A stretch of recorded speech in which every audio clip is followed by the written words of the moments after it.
Tuhan. Tidak ada seorang pun di antara kami yang tidak diberkati oleh Tuhan. Urapan kuasa Tuhan hadir di tengah-tengah kami, menyentuh pikiran kami, menyentuh hati kami, menyentuh seluruh keberadaan kami. Ketika ada kuasa kegelapan, di dalam nama Yesus Engkau patahkan, Engkau hancurkan. Kami mau duduk diam seperti Maria yang duduk diam di bawah kaki Tuhan, mendengar suara Tuhan. Suaramu kami butuhkan, suaramu penuntun hidup kami, suaramu kekuatan bagi batin jiwa kami. Kami serahkan semuanya kepada Tuhan. Dalam nama Yesus Kristus kami berdoa. Amin. Silakan duduk.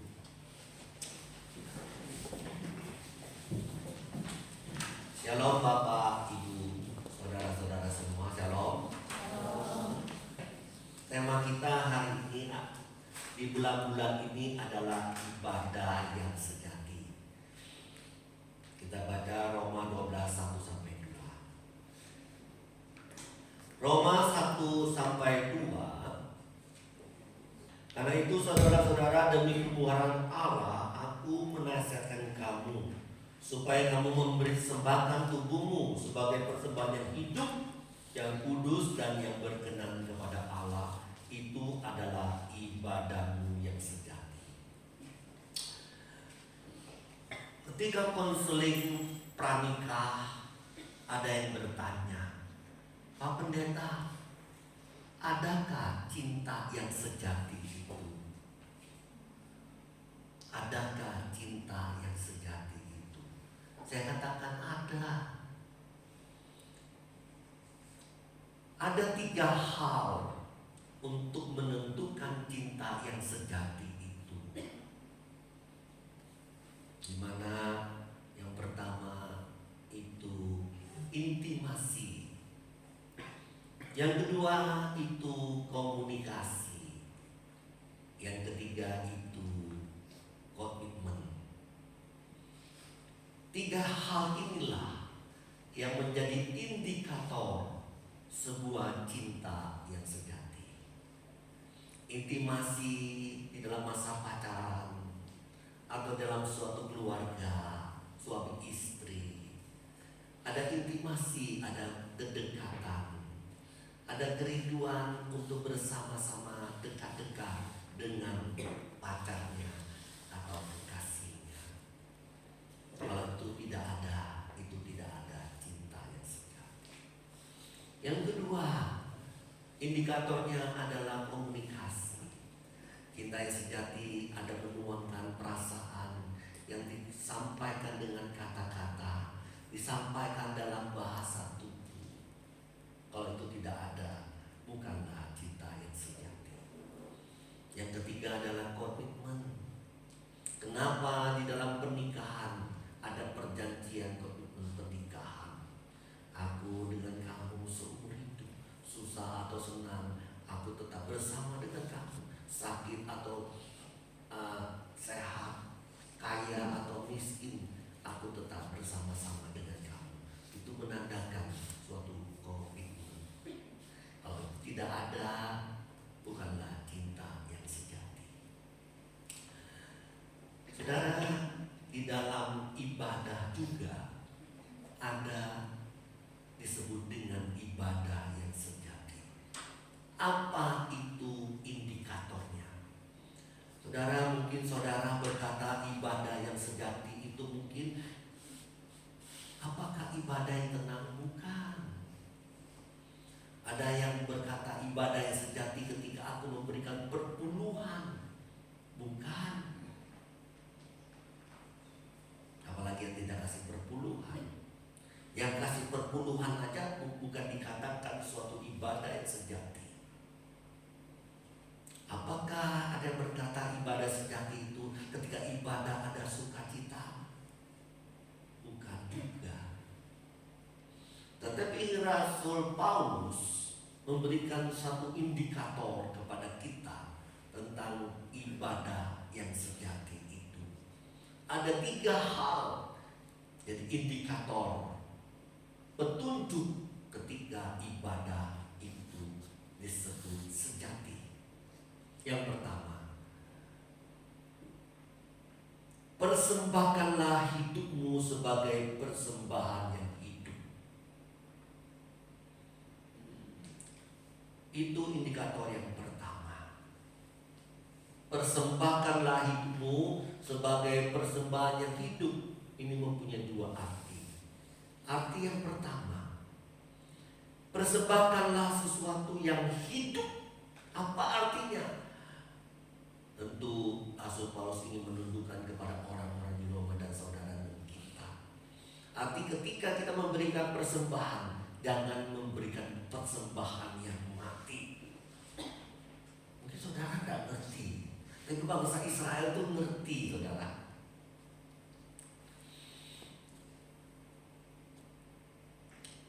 Artinya apa?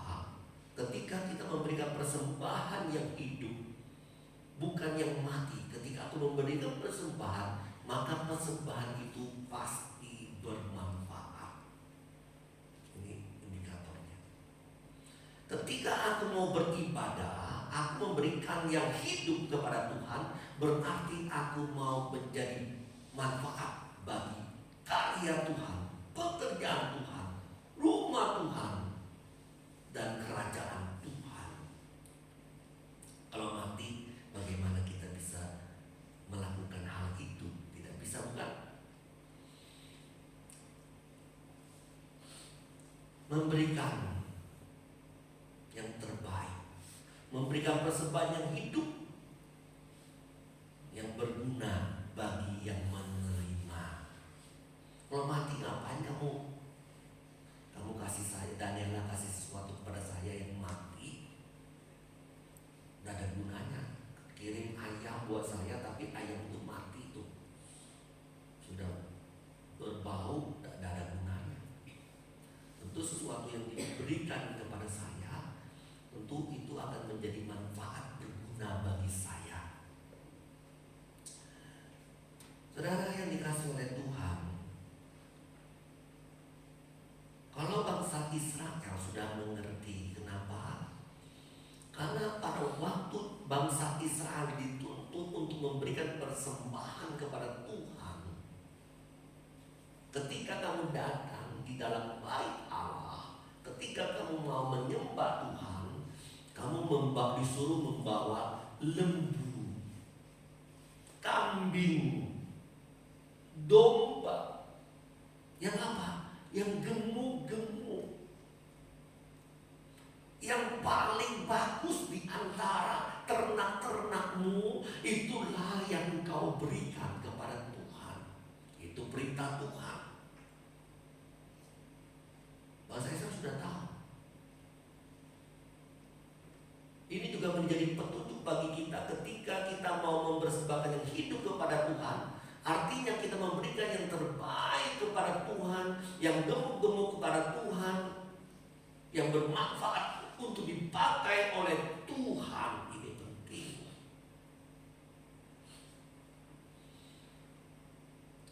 Saudara, kalau kita mau berbicara lagi, contohnya sudah sangat jelas. Yesus Kristus memberikan hidupnya yang paling berguna bagi manusia,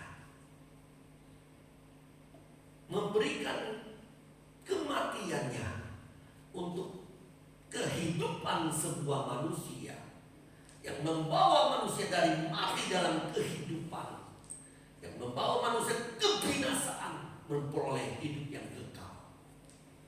Itu adalah pemberian yang paling berguna, the best di dalam dunia. Tidak ada yang melebihi daripada pemberian Kristus. Jangan kita berkata, aku sudah memberikan yang the best lebih daripada Kristus. Itu kata-kata yang berbahaya. Itu kata-kata yang begitu sombong. Manusia tidak bisa menandingi apa yang diberikan Tuhan kepada manusia. Saudara yang dikasihi oleh Tuhan, seharusnya kita juga di dalam hidup kita memberikan yang hidup kepada Tuhan, yang the best kepada Tuhan. Kalau bangsa Israel tidak berani memberikan yang paling buntut-buntut, yang kurus-kurus, yang timpang-timpang, tidak bisa. Mereka takut sekali. Saudara, bagaimana hidup kita ketika kita memberikan sesuatu kepada Tuhan? Apakah itu yang terbest, yang paling berguna, atau yang sisa-sisanya saja kita berikan kepada Tuhan? Mungkin kita berkata, aku mau melayani Tuhan kalau saya sudah tua, tidak bisa berjalan lagi. Aku mau melakukan pekerjaan Tuhan kalau aku sudah sakit-sakitan. Saudara yang dikasihi oleh Tuhan, Tuhan rindu kita yang masih sehat, kita yang masih produktif, selalu memberikan yang terbaik kepada Tuhan. Berkali-kali saya katakan, kalau kita melayani Tuhan bisanya kasih 80, kenapa kita kasih 50 untuk Tuhan? Kenapa kita kasih 40 bagi Tuhan? Kalau kita bisa datang ke gereja jam 9 mulai jam 8 kita bisa ke gereja, kenapa kita datang jam 9 lebih? Di rumah tenang-tenang, tidur-tidur, buka HP dulu. Padahal kita bisa datang jam 8.30. Kenapa kita harus datang jam 9 lebih? Sudah mulai ibadah, sudah foto kita datang terlambat. Tidak rasa bersalah lagi. Saudara yang dikasihi oleh Tuhan, ketika kita memberikan sesuatu kepada Tuhan, ingat, harus bermanfaat bagi pekerjaan dan pelayanan Tuhan. Kadang-kadang kita memberi, piano pun rusak itu dulu, saya kasih aja ke gereja ya. Terus saya mau tanya, kalau piano itu tidak diperbaiki di dalam gereja, piano itu bermanfaat atau tidak? Kadang-kadang terlalu juga pemikiran manusia. Toh nanti saya kasih aja yang rusak, nanti kan bisa diperbaiki. Kadang-kadang pemikirannya seperti itu. Ya saudara yang dikasihi oleh Tuhan, mari kita memberikan yang terbest kepada Tuhan, yang berguna untuk Tuhan. Berikanlah persembahan yang hidup, jangan yang mati. Yang kedua artinya apa? Persembahkanlah hidupmu sebagai persembahan yang hidup. Hidup itu artinya continue, forever, terus menerus, selamanya. Saudara yang dikasihi oleh Tuhan, ketika kita hidup mengatakan ingin menjadi suatu ibadah yang sejati, tapi kita bilang, sudah, aku tidak mau pelayanan. Stop 2 tahun, 3 tahun, 4 tahun, nanti saya pelayan lagi. Tidak bisa. Coba kita lihat sebuah pohon. Pohon dikatakan hidup itu apa? Kalau pohon itu terus menerus bertumbuh, betul? Sekali lagi, kalau pohon itu kita katakan hidup, maka pohon itu terus menerus bertumbuh, terus menerus menghasilkan buah. Itu namanya hidup. Kalau pohon itu mati, tidak akan bertumbuh, tidak akan berbuah. Kalau kita ingin mengatakan aku ibadahku yang sejati, Paulus berkata, persembahkanlah hidupmu. Artinya ya terus menerus itu, tidak boleh pernah berhenti. Ya saudara, argumentasinya apa? Pernahkah karunia yang Tuhan berikan kepada kita untuk melayani Tuhan pernah berhenti? pernah hilang. Misalnya begini, selama 10 tahun aku diberikan karunia bermain musik. Pernahkah di tengah-tengah karunia itu hilang? Kalau hilang boleh aku berkata, aku tidak melayani Tuhan. Tetapi Tuhan berkata, tidak pernah karunia itu diambil. Kecuali kalau tidak pernah melayani lagi. Kalau orang itu selamanya melayani Tuhan, pernahkah diambilan karunia di tengah-tengah itu? Tidak mungkin. Oleh sebab itu, kalimat selanjutnya, statement selanjutnya, pernyataan selanjutnya, kita tidak boleh berkata berhenti dalam pelayanan. Kenapa? Karunia itu tidak pernah berhenti. Yesus contoh yang paling sempurna, melayani kita. Apakah pada waktu dia hidup saja?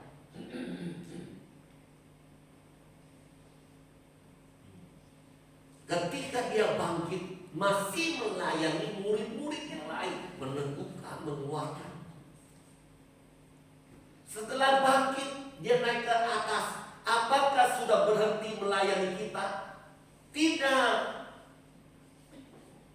Dia malahan menyediakan tempat kita di surga.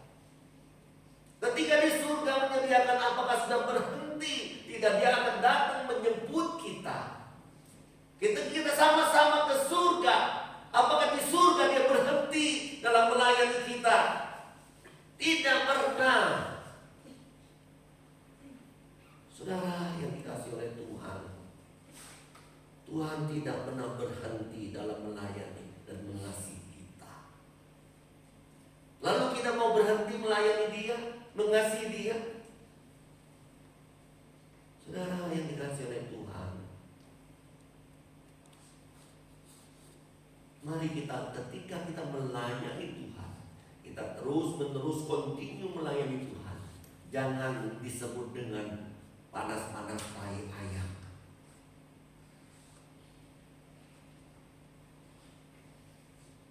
Sementara aku melayani, sementara aku tidak melayani, sementara aku melayani, sementara tidak.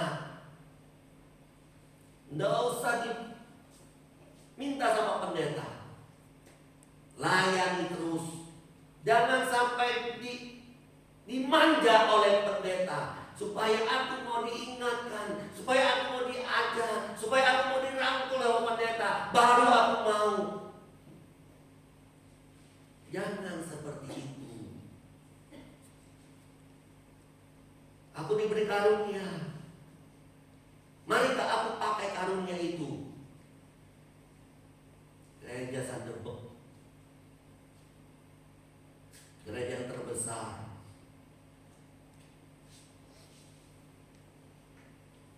yang begitu terkenal sampai hari ini. Jemaatnya semua berantusias di dalam melayani Tuhan. Tidak heran gereja itu diberkati Tuhan. Saudara yang dikasihi oleh Tuhan, berikanlah persembahan yang hidup, bukan yang mati.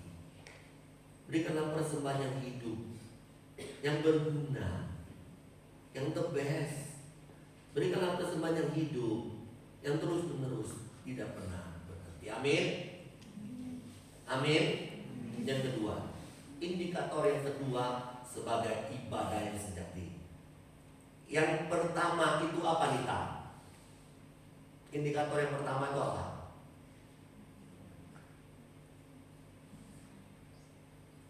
Titi apa? Ya, memberikan persembahan yang itu. Sekarang yang kedua indikatornya apa? Yang kudus. Artinya apa? Memberi persembahan yang kudus.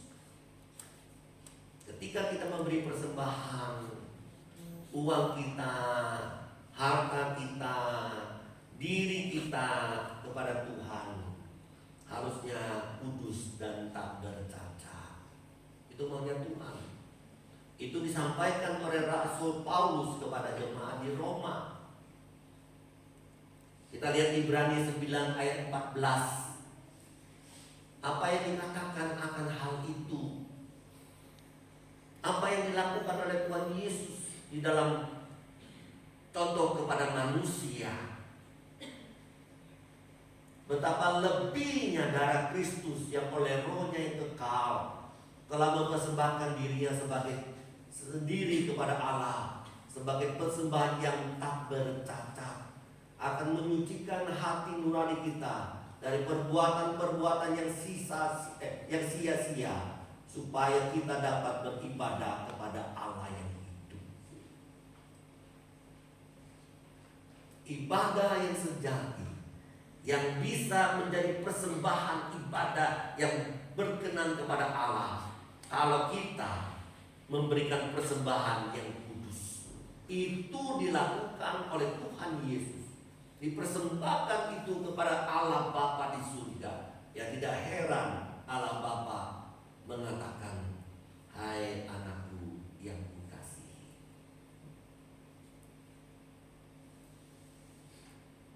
Ini adalah suatu contoh kepada kita. Marilah kita memberikan persembahan. Persembahan yang ketika kita memberi persembahan uang, kita memberi persembahan yang kudus, ya. Artinya mendapatkannya uang itu dengan yang benar. Hasil judi dipersembahkan kepada Tuhan, maka tidak akan berkenan kepada Tuhan. Walaupun itu banyak. Saudara yang dikasihi oleh Tuhan, mari kita memberikan hasil yang benar, yang berkenan kepada Allah, maka persembahan itu akan diberkati Tuhan. Amin.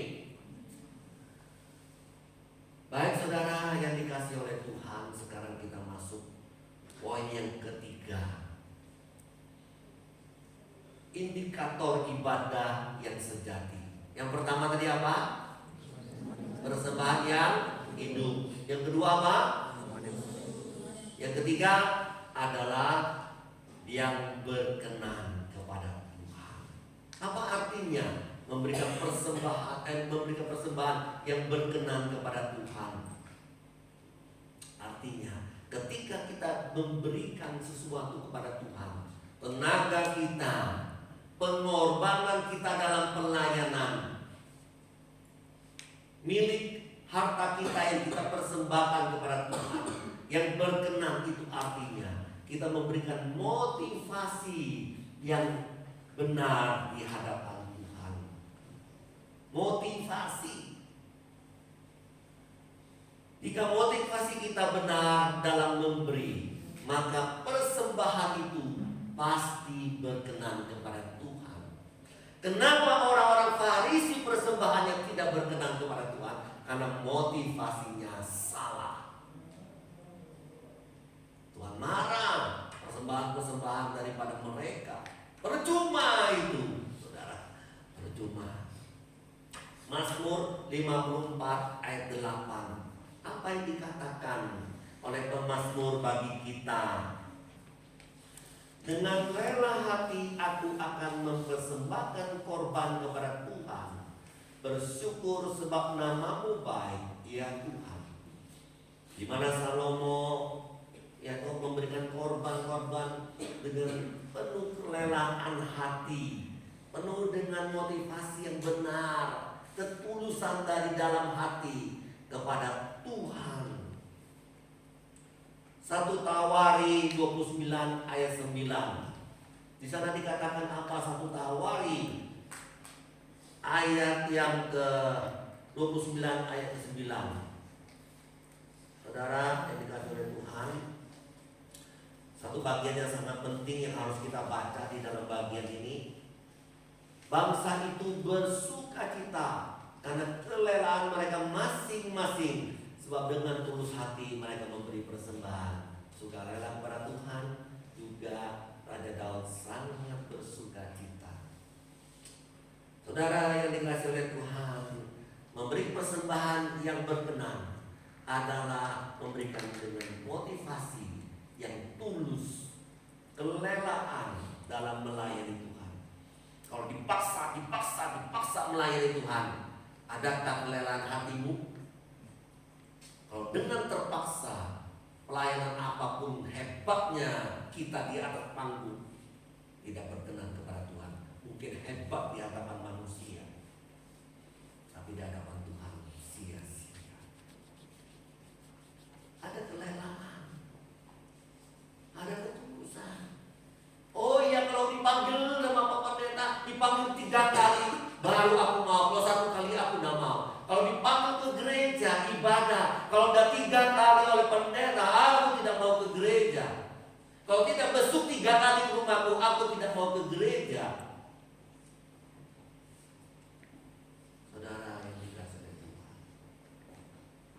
artinya saya ke gereja karena terpaksa, bukan kerelaan. Aku ibadah karena sungkan, karena malu dengan orang lain. Itu tidak rela. Ibadah kita pun dengan persembahan banyak pun tidak berkenan kepada Tuhan. Masih ingat cerita orang kaya dan orang miskin? Orang kaya itu memberi persembahan banyak, orang janda tanpa bunyi.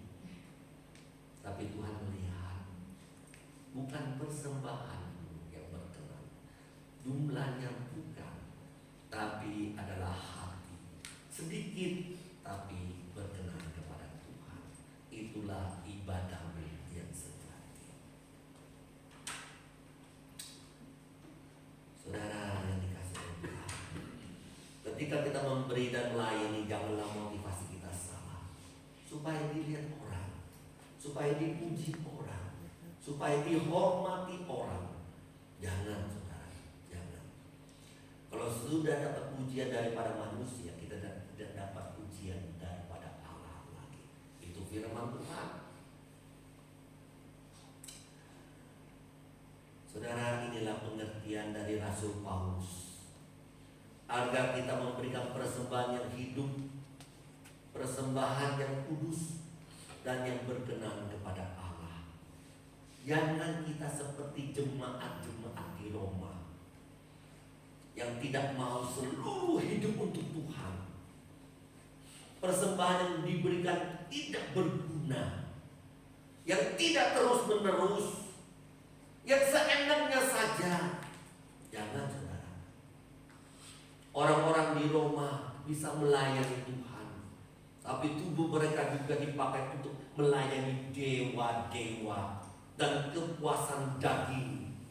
Jangan, jangan. Motivasi mereka salah karena untuk kepentingan diri mereka sendiri. Tidak heran Rasul Paulus menegur mereka, demi kemurahan Allah, aku menasehati kamu. Saudara yang dikasih oleh Tuhan, menasehati kamu, ya kan?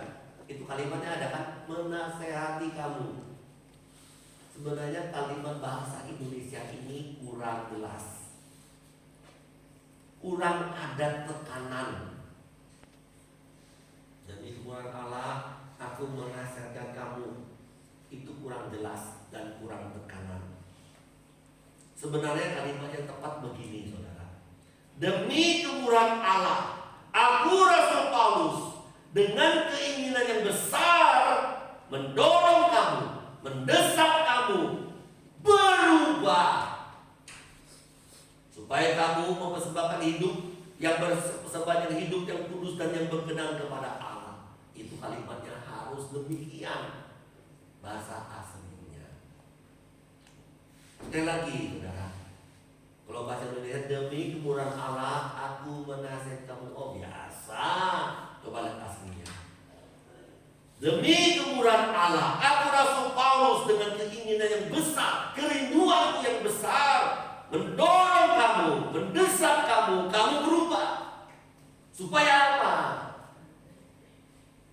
Pasti ada sesuatu yang salah dari orang-orang jemaat di Roma. Ketika saya mendesak kamu. Tolong kamu kerjakan, tolong kamu perhatikan.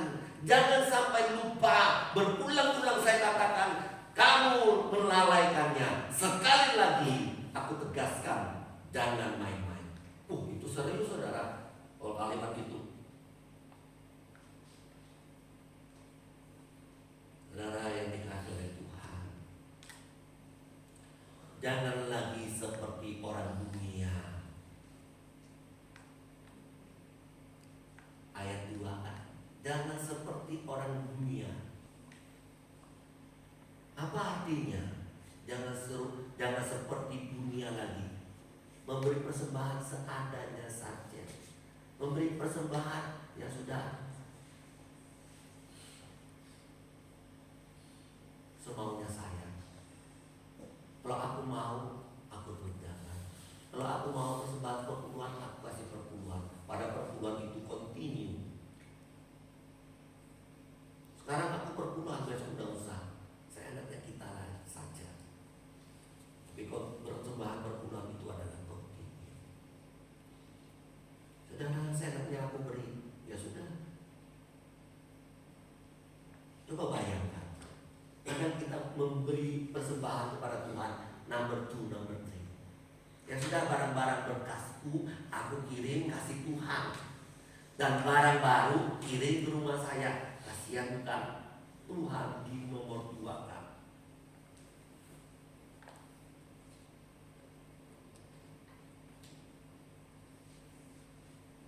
Saudara, kita sering seperti itu.